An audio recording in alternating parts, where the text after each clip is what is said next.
There's something happening to your mind right now, and you probably haven't even noticed. You picked up your phone this morning to check one thing. One notification. 40 minutes disappeared. You opened your laptop to finish that project. The one that actually matters. 3 hours later, 16 browser tabs open, and you've accomplished nothing. You sit down to read, to study, to create something meaningful. Your mind is already somewhere else, planning tomorrow, replaying yesterday, imagining scenarios that will never happen. This isn't weakness. This isn't laziness. This is the default state of the modern mind, and it's destroying everything you're trying to build. But there's a technique, an ancient practice from the Zen monasteries of feudal Japan. It doesn't require apps. It doesn't require willpower. It requires something far more challenging. It requires you to do one thing at a time, completely. The Japanese call this Ichigyo Zammai. And once you understand how it works, you'll realize why most people will spend their entire lives scattered, distracted, and unable to finish what they start. Let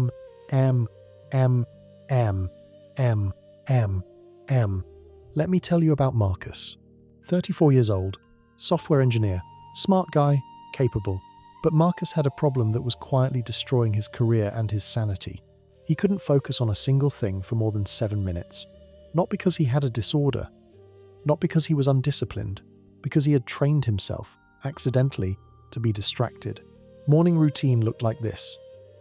Wake up, check phone, emails, messages, news, stocks, weather. All before his feet hit the floor. Breakfast while scrolling. Shower while planning the day. At work, the real chaos began. Code on one screen, Slack on another, email notifications every 3 minutes, background music to help him concentrate, which meant his brain was actually processing 4 input streams simultaneously while trying to solve complex technical problems. Marcus called this productivity. His brain called it torture. By noon, he was exhausted. Not from working hard, from context switching 200 times. Every notification was a knife cutting his attention into smaller pieces. Every new tab was another thread his brain had to track. Every song change was a micro-interruption requiring neurological adjustment. He wasn't working. He was bleeding. His girlfriend noticed it first. They'd be having dinner, and Marcus would be physically present but mentally absent, because his brain had forgotten how to be in one place. She'd ask a question. He'd say, "What?"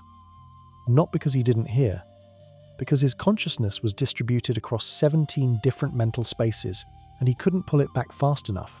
One night, she said something that changed everything. "Marcus, I feel like I'm competing with your entire life for 7 seconds of your attention."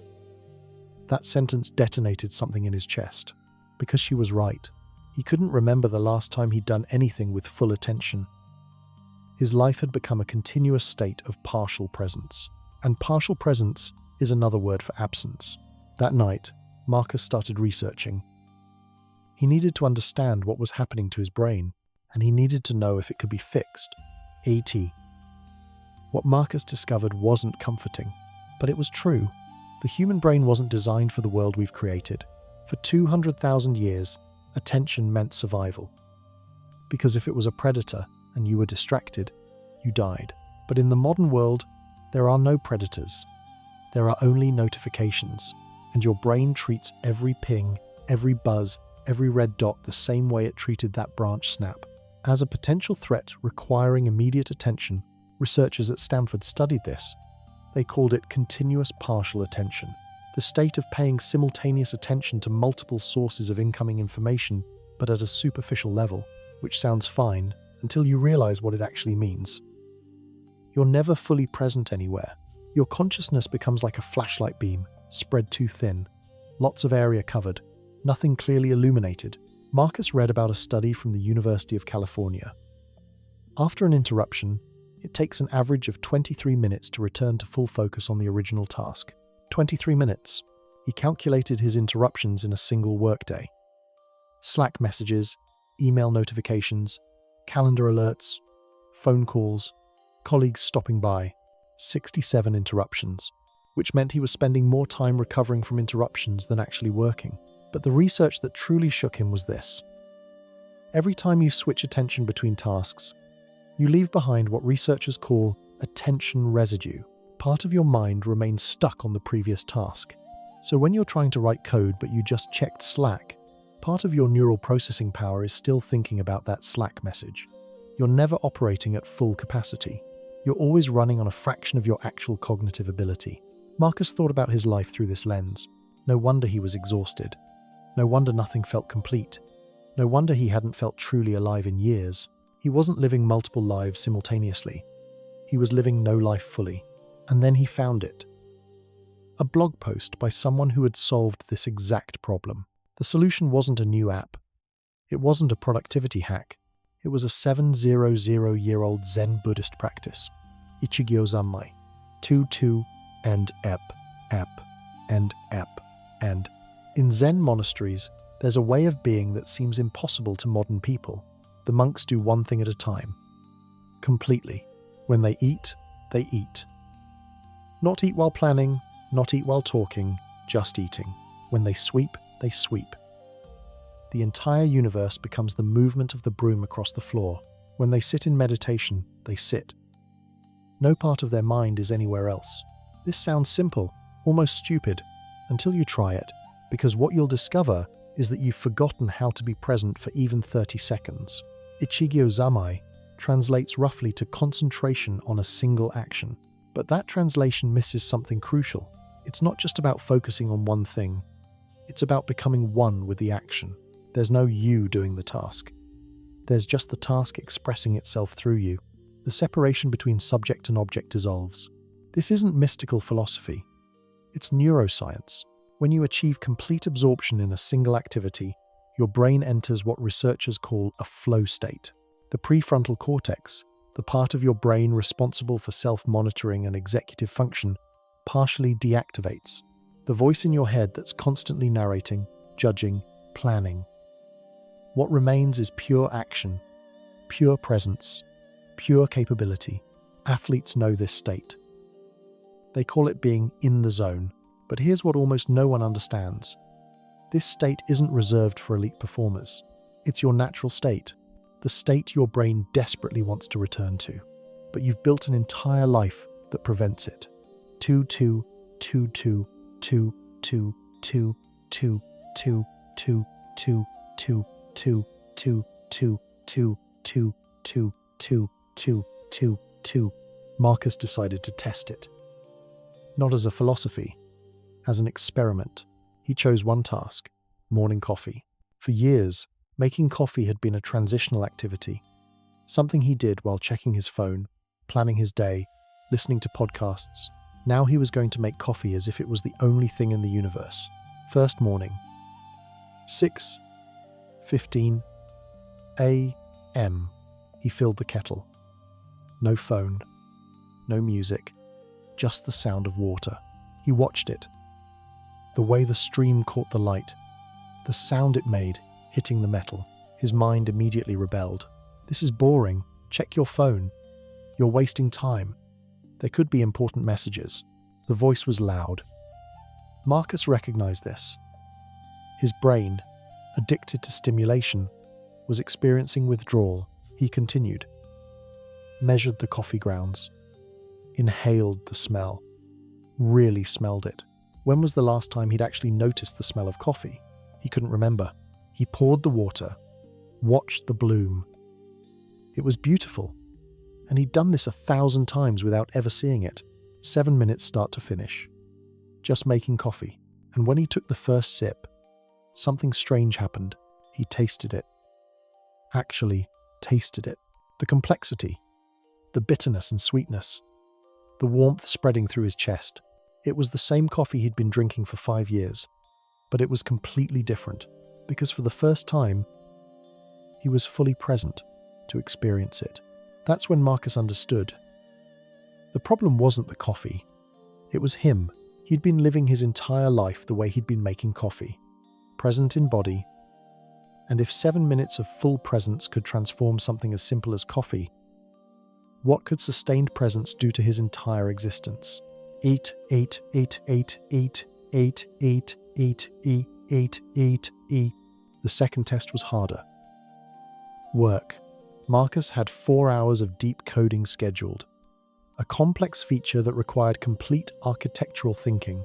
Normally, this would have meant code for 12 minutes, check Slack, code for 8 minutes, check email, code for 15 minutes, someone stops by, code for 6 minutes, notification pulls attention. 4 hours scheduled.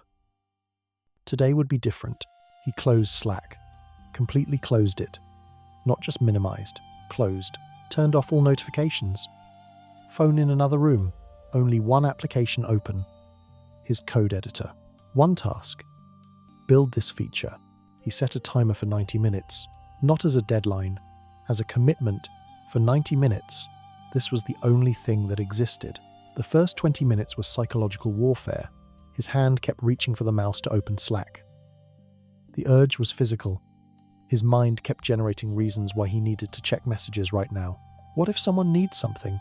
What if there's an emergency? What if you're missing important information? The anxiety was real, palpable, but Marcus had read about this. It's called the fear of missing out, and it runs deeper than social media. It's a primitive anxiety about being disconnected from the tribe. And in the modern world, the tribe is your notification stream. He breathed. Returned attention to the code. Line by line. Around minute 30, something shifted. The background anxiety started to dissolve. His fingers found a rhythm. He wasn't thinking about the code anymore. He was thinking in code. The distinction is subtle but profound. When you're thinking about something, there's separation. There's you, and there's the thing. When you're thinking in something, you become the thing. At minute 45, Marcus disappeared. Not literally. But the sense of Marcus, the person with worries and desires and distractions, faded into the background. There was only the problem and its solution emerging through his hands. When the timer rang at 90 minutes, he looked at what he'd created, more progress than he'd typically make in an entire day. And the work was better, cleaner, more elegant, because it hadn't been interrupted. The architecture was coherent because his attention had been coherent, but more striking than the output was how he felt. Not exhausted, energized. This was the paradox. Full attention is less draining than fractured attention, because your brain isn't constantly switching contexts, burning glucose on transition costs. It's flowing in one direction, which is its natural state, which is effortless. Marcus had just experienced something most people never experience in their entire careers. A single sustained period of undistracted focus. And he realized this wasn't a productivity technique. This was a completely different way of existing. I ate, Amma ate.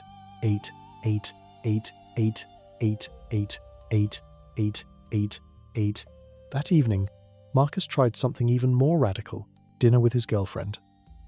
No phones, no TV, no background music, just food. She noticed immediately. You're different tonight.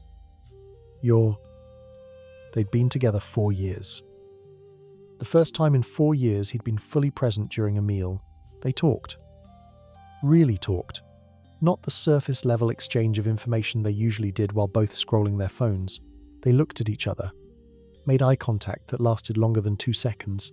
Marcus noticed things he'd never noticed. The way she moved her hands when she was excited about something. The slight shift in her tone when a topic made her uncomfortable. He'd been with this woman for 4 years, and he was seeing her for the first time, because before, he'd been looking through her. His attention on whatever mental narrative was running in the background. Now he was looking at her. After dinner, she said something that made Marcus realize the scope of what he'd been missing. I want you to know. Tonight was the best conversation we've had in 2 years. 2 years. They'd been together for 2 years without a single fully present conversation, and they weren't an exception. They were the norm. Marcus thought about all his relationships.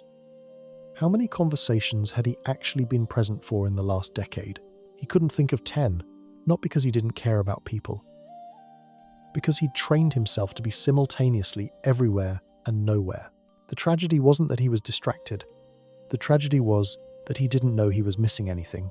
You can't grieve what you've never experienced. But now that he'd tasted full presence, going back felt impossible. Like trying to enjoy a meal after discovering you'd been eating with numbed taste buds your entire life. A10. The practice of Ichigyo Zammai has 3 levels. Marcus was about to discover this. Level 1. Forced attention. This is where beginners start. You deliberately focus on one thing, and your mind fights you constantly. You're using willpower to keep attention in place. It's exhausting. This is what Marcus had been doing. Coffee, coding, dinner, each required conscious effort to prevent his attention from fragmenting. Level 2. Flowing attention. After sustained practice, the struggle decreases. Attention begins to settle naturally. You still notice distractions arising, but they don't pull you away as violently. The mind is like a river finding its natural course instead of being redirected by every obstacle. Level 3. Attention without effort. The deepest level, where attention is so stable that there's no sense of maintaining it. You're not concentrating on something. You've become indistinguishable from the activity. Zen masters live here. But it's not a mystical state reserved for special people. It's a skill, developable through practice. The problem is that modern life actively trains you in the opposite direction. Every app, every notification, every design choice is engineered to fragment your attention, because fragmented attention is profitable attention. A focused person doesn't click ads, doesn't doom scroll, doesn't compulsively check for updates. A focused person is economically useless to the attention economy. So the entire digital infrastructure is designed to keep you in level -3. Marcus was starting to see the architecture of it, the invisible cage he'd been living in, and he was starting to understand that escaping required more than technique. It required restructuring his entire environment. A10. Week 2 of the experiment. Marcus went deeper. He established what he called attention zones, not time blocks, spatial and contextual environments designed for singular focus. Coding zone, desk, computer, editor. Nothing else. No secondary monitors. No visible phone. Reading zone. Chair by window. Book, natural light, no devices within reach. Conversation zone, dining table. The principle was simple. Each space trained his brain to expect a specific type of attention. When he sat at the coding desk, his nervous system began preparing for focus. Classical conditioning. The same mechanism that makes you salivate when you smell food you enjoy. He was conditioning his brain to enter focus states through environmental triggers, but he also discovered something crucial. Attention isn't just about what you include, it's about what you exclude. Every object in your environment is a potential attention magnet. That book on your desk you've been meaning to read. That coffee cup that reminds you you're thirsty. That post-it note with 3 different tasks. Each one is a thread. And with enough threads, your attention becomes a tangled mess. So Marcus stripped his spaces down. Radically. Coding desk, monitor, keyboard, mouse. Nothing else. Reading chair. Just a chair and a small table for the current book. No bookshelf in view. The reduction wasn't about minimalism aesthetics. It was about reducing cognitive load. When there's nothing else to look at, attention stops searching for alternatives. It settles. Like water finally finding stillness. The results were immediate. And unsettling. The first time Marcus sat at his stripped-down coding desk, the silence was deafening. No background music. No notifications. No secondary things to glance at. Just him and the work. His mind went into panic mode. This is too empty, too quiet, too boring. The voice of addiction. Marcus sat with the discomfort. Didn't run from it. Didn't fill the space with something easier. After 15 minutes, the panic subsided. His breathing deepened, and then he began to work. 3 hours later, he'd completed what normally took him a week. Not because he'd worked faster, because he'd worked continuously. No ramp-up time, no context switching, no attention residue, just pure, sustained, undistracted execution. When he stood up, his legs were stiff. That night, his girlfriend asked if something was wrong. "You seem intense lately, more serious." Marcus thought about it. "I'm not more serious. I'm more present. And presence looks like intensity." because most people are living at half brightness. She didn't fully understand. But she was starting to notice the changes. The way he listened now. Really listened.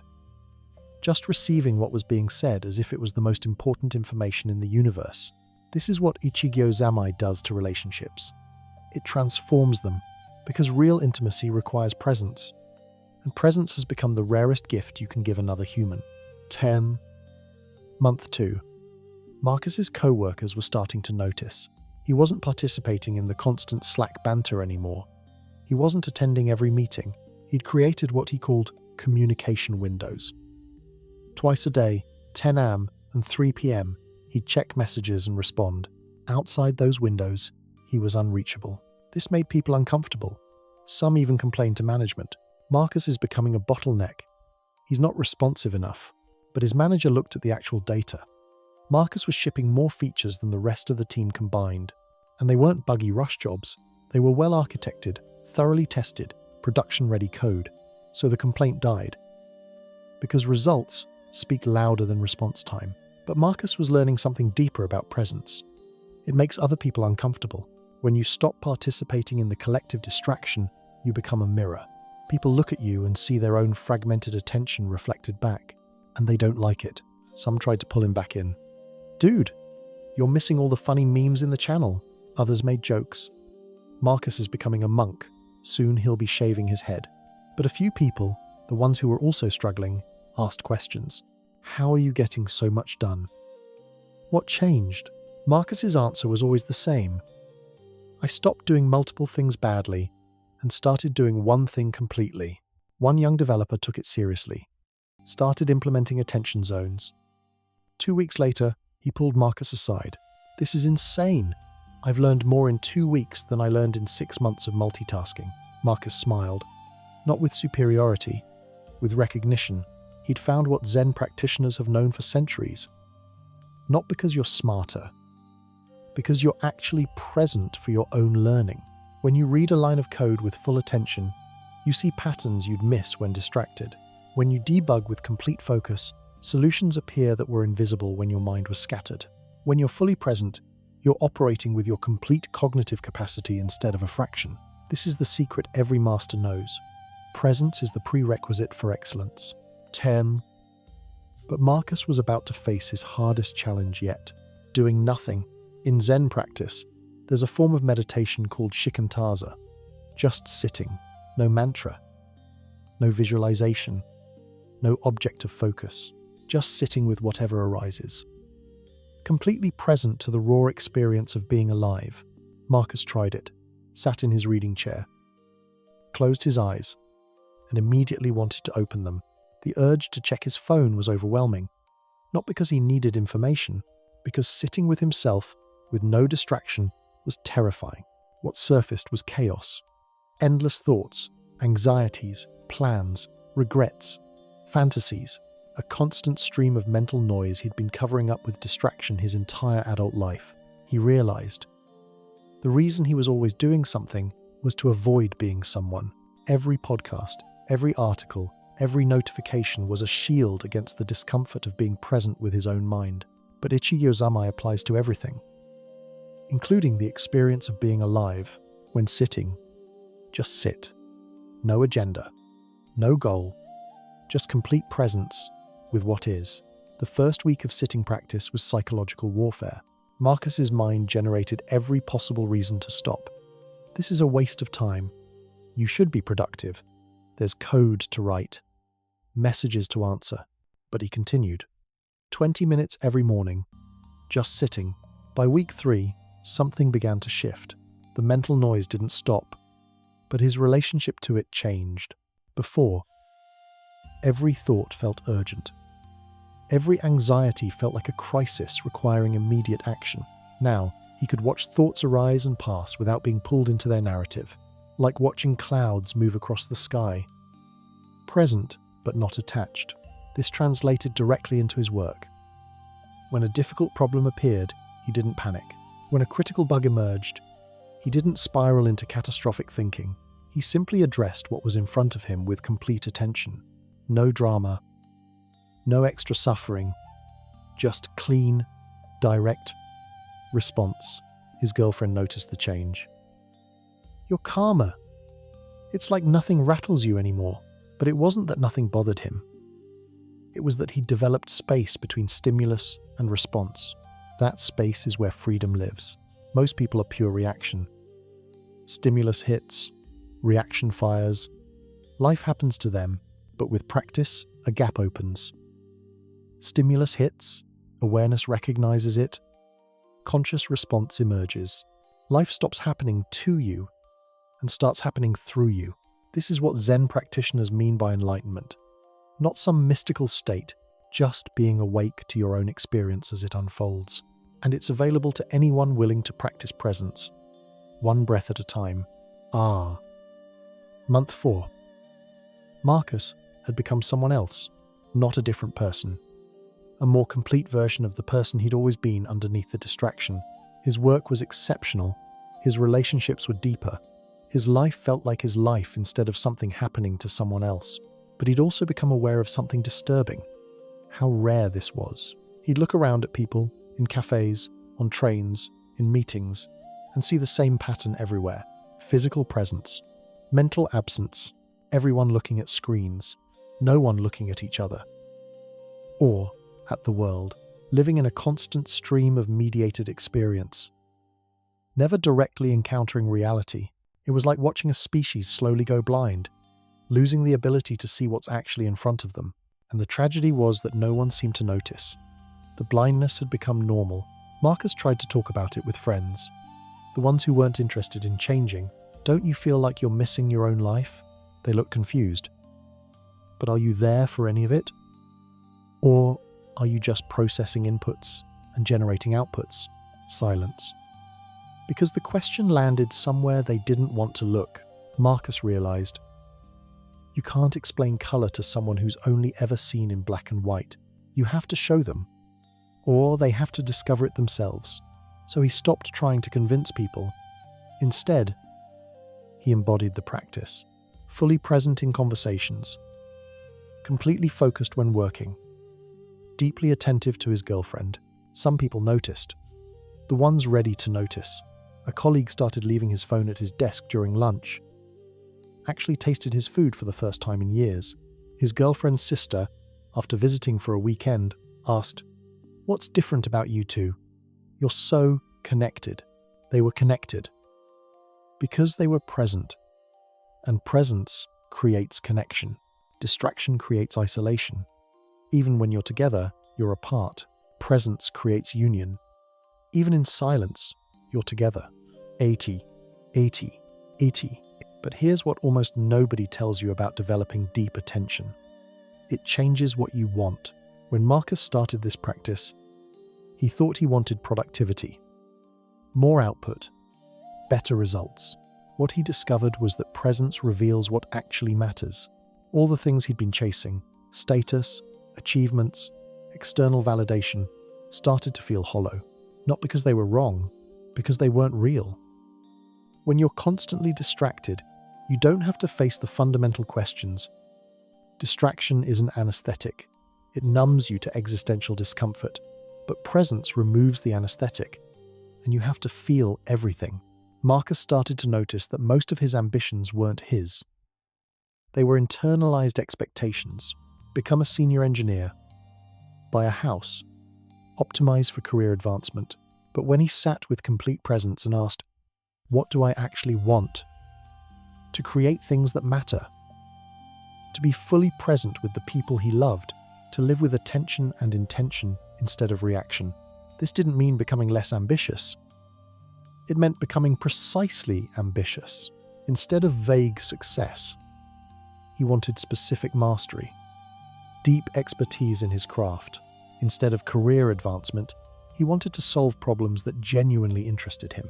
Instead of a good relationship, he wanted true intimacy, which requires sustained presence. Presence is a clarifying force. It burns away everything that isn't essential, and what remains is truth. Your truth, not the story you tell yourself. The actual reality of what you care about. This is why most people avoid presence. It's uncomfortable. It reveals that much of what you're doing doesn't align with what you actually want, but discomfort is the price of authenticity. And once you've tasted authentic living, going back to unconscious reaction feels like death. Musum. Month 6. Marcus decided to test the limits. He'd mastered single task focus, morning coffee, work sessions, conversations, but there was a deeper level. A practice that Zen masters use to develop completely unshakable attention. Kinhin. Walking meditation. Not walking to get somewhere, just walking for the sake of walking. Completely present to each step. Marcus tried it in his apartment. Living room to bedroom and back, over and over. First attempts lasted maybe 30 seconds before his mind wandered. This is stupid. I'm just walking back and forth. I should be doing something productive. The voice of distraction. Always trying to pull him toward complexity, because simplicity is threatening, but he continued. After 20 minutes, something clicked. The walking wasn't a means to an end. The walking was the end. There was nowhere to get to. Nothing to accomplish. Just the pure experience of movement. And in that simplicity, his mind became completely still. This is the ultimate teaching of Ichigyo Zammai. Anything becomes meditation when done with complete attention. Washing dishes, folding clothes, walking, breathing. The activity doesn't matter. The quality of attention does. Marcus started applying this everywhere. When he washed dishes, he was fully present to the sensation of warm water, the texture of soap, the smoothness of clean plates. When he walked to work, he wasn't mentally planning the day. He was walking, fully present to the movement and the environment. When he ate, he tasted every bite. His life was transforming into a continuous meditation, not because he'd become spiritual, because he'd learned that presence is the doorway to actually living. Most people are so busy getting to the next moment that they miss the only moment that exists. And after missing enough moments, you've missed your life. Be.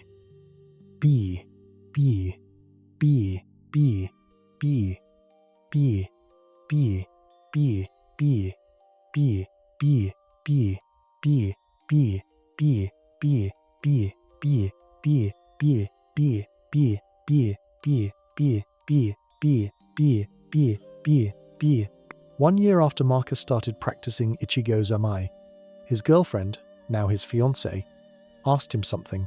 Do you ever miss it? The old way, being plugged in all the time, constantly stimulated. Marcus thought about it. Really thought about it.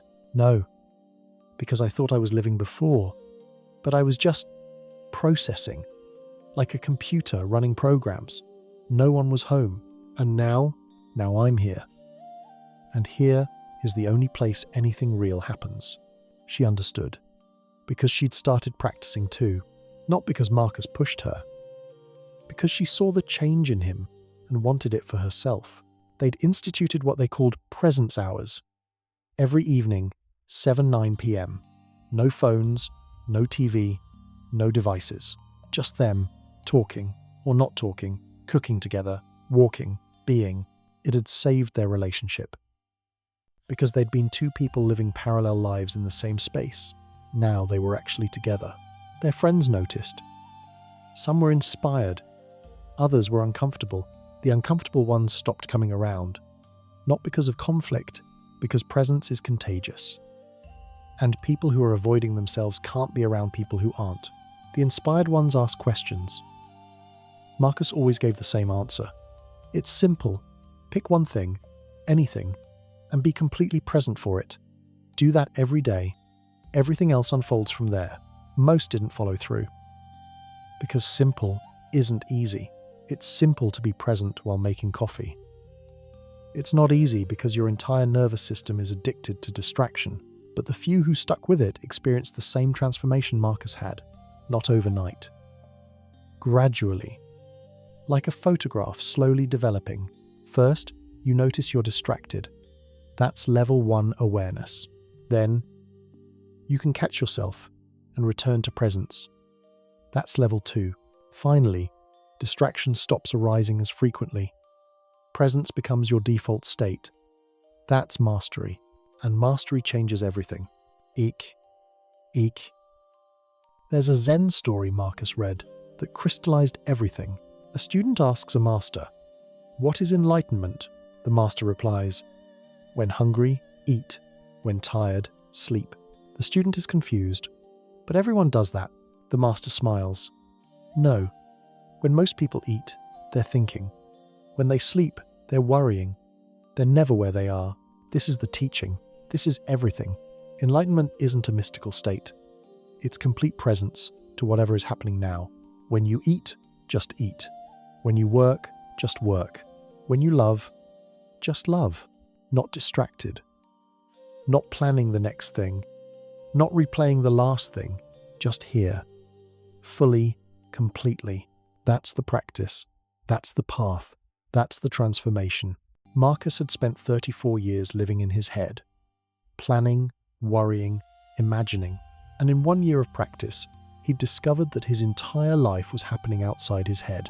In his hands, creating code. In his eyes, meeting another person's gaze. In his feet, touching the ground. Reality was immediate, direct, vivid. Now he was awake. Not perfectly, not permanently, but regularly. And every moment of presence was a moment of actual living. Not thinking about living. Why? If you've stayed with this for 30 minutes, you're not like most people. Most would have clicked away, checked their phone, let their attention fragment. You didn't. Which means you already understand something important. You understand that sustained attention is rare, valuable, worth protecting. And you're probably wondering, can I do this? Can I develop this kind of presence? The answer is yes, but not the way you think. You don't need to become a monk. You don't need to move to a monastery. You need to practice one thing. Single-pointed attention on everyday activities. Start where Marcus started. Morning coffee, or morning shower, or your commute. Choose one daily activity and bring complete attention to it. Not better attention. Complete attention. No phone, no music, no mental planning. Just the activity itself. Do this for 2 weeks, every day, same activity, full presence. You'll notice 3 things. First, how violently your mind resists. The boredom, the urge to do something else. That resistance is your addiction to distraction. Second, brief moments where the mental noise stops. Those moments are glimpses of your natural state. The state underneath the distraction. Third, that presence in that one activity begins bleeding into other areas. You become slightly more focused at work, slightly more attentive in conversations, slightly less compulsively drawn to check your phone. This is the beginning, not the end. The beginning. Because Ichigyo Zammai isn't a technique you master and then stop practicing. It's a way of living, a continuous return to presence, moment by moment, task by task, breath by breath. Sometimes you'll be present, sometimes you'll be distracted. The practice isn't never getting distracted. It's noticing when you've drifted and returning, over and over. And each return strengthens the neural pathways of attention, until presence becomes easier than distraction, until being here becomes your default state. That's when you realize you haven't been learning a technique. You've been remembering how to be human. E, E, E, E, E, E, E, E, E, E, E, E, E, E, E. There's a word in Japanese, ma.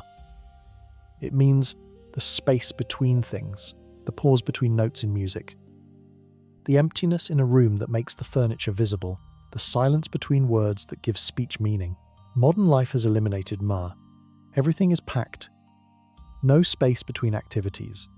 No silence between sounds. No stillness between thoughts. And without ma, nothing has definition.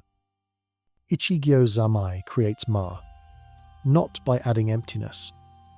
When you're fully present with one activity, natural space appears between that and the next. A breath, a pause. That space is sacred. It's where you exist as a human being rather than a human doing. Marcus learned to protect that space. to not immediately fill every gap. Between finishing work and starting dinner, a pause, just sitting. Between waking and checking his phone, space. A moment of just being awake. Between one conversation and the next, silence. These spaces made everything else possible. They were the reset points, where accumulated stress discharged, where attention renewed itself, where he remembered he was alive. Without Ma, you're a machine. Pure input, processing, output. With Ma, you're human. This is the hidden teaching of Ichigyo Zammai. It's not just about attention during activity, it's about the quality of space between activities. When you honor both the doing and the not doing, you create a sustainable rhythm. Work becomes energizing because it's followed by genuine rest. Rest becomes restorative because it's not filled with low-grade distraction. You start living at a pace that allows you to actually experience your life, not rushing through it, not thinking about the next thing, just moving through time with awareness. Like water flowing downhill, finding its path naturally. No force, no resistance, just presence expressing itself as life unfolding. Tutu hever to see, tutu hever to see, tutu hever to see. Tries, tutu hever to see, tutu hever to see, tutu hever to see, tutu hever to see, tutu hever to see. 2 years into the practice, Marcus wrote something in his journal. I don't remember the person I was before this, not because I've changed so much, but because that person was never fully present to his own experience. So there's nothing to remember, just a blur of distracted moments that never cohered into an actual life. This entry captures something essential. Your life is only as real as your presence to it. Memories aren't formed by being somewhere. They're formed by being present somewhere. This is why your childhood feels more vivid than last year. Because children are naturally present, they haven't yet learned to live in their heads. Then we teach them to plan, worry, compare, judge. And slowly, the vividness fades. Life becomes conceptual instead of experiential. You're not living life. You're thinking about living life. Ichigyo Zammai is the return to direct experience, to vividness, to actually being present for your own existence. And when you make that return, you realize how much you've been missing. Not big things. The quality of ordinary moments, the way light moves through a room, the sound of rain on windows, the feeling of being completely absorbed in work, the look in someone's eyes when they feel truly seen, the satisfaction of a task completed with full attention. These aren't special moments requiring special circumstances. They're available in every moment, but only if you're there to experience them. Most people are waiting for their life to become good enough to pay attention to. When I get promoted, when I lose weight, when I meet the right person, then I'll be present. But it doesn't work that way. Presence isn't the reward for a good life. Presence creates a good life. Because a good life isn't about what happens. It's about how aware you are of what happens. You can have everything and experience nothing if you're absent. You can have very little and experience everything if you're present. This is the teaching. This is the path. This is the practice. Not complex. Not easy, but available to anyone willing to begin. 2 ham, 8, 8, 2 ham, 8, 2 ham, 8. The practice has no endpoint, no graduation. Because the challenge isn't learning to be present. The challenge is continuing to be present. In a world engineered to fragment your attention, presence is a radical act. It's saying no to the constant pull of distraction, the seductive promise that somewhere else is better than here. It's choosing the moment you're in instead of the moments you're imagining. Every day, this choice is required. Not once, hundreds of times. Every notification is a test. Every urge to check your phone is a test. Every moment of boredom or discomfort is a test. Will you stay present? Or will you flee into distraction? There's no final victory, just daily practice, moment by moment. But here's what makes it worthwhile. Every moment of presence is its own reward, not preparation for a future payoff, not investment in eventual mastery, just the immediate reality of being fully alive. Right now, in this moment, That's what Ichigyo Zammai gives you. Not a distant goal, present moment aliveness, which, when you think about it, is the only thing any of us actually has. Not tomorrow, not yesterday, just now. And if you miss now because you're thinking about then, you've missed the only thing that's real. Marcus understood this. Not intellectually, experientially. And because he understood it, his life transformed into something real, vivid, directly experienced instead of mentally narrated. He was no longer living in his head. He was living in reality.